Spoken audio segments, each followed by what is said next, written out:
পুরনো বাড়ির অভিশাপ। কেউ বলেছিল এই বাড়িতে যারা গেছে তারা আর ফেরেনি। সাহস আছে শেষ পর্যন্ত দেখার?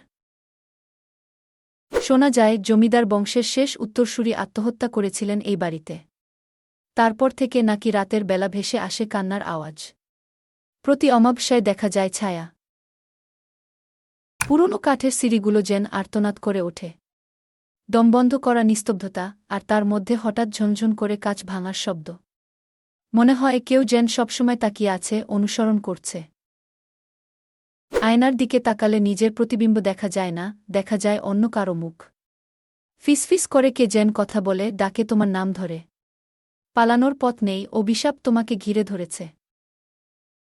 আলো নিভে যায়। শুধু অন্ধকার, আর সেই ঠান্ডা হাতের স্পর্শ। তুমি একা নও।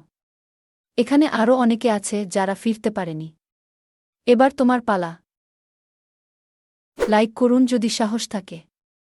কমেন্টে জানান আপনার অভিজ্ঞতা। আর শেয়ার করুন বন্ধুদের সাথে, দেখি তাদেরও বুকের ধুকপুকানি বাড়ে কিনা। সাবস্ক্রাইব করে আরও ভয়ঙ্কর অভিজ্ঞতার জন্য তৈরি থাকুন।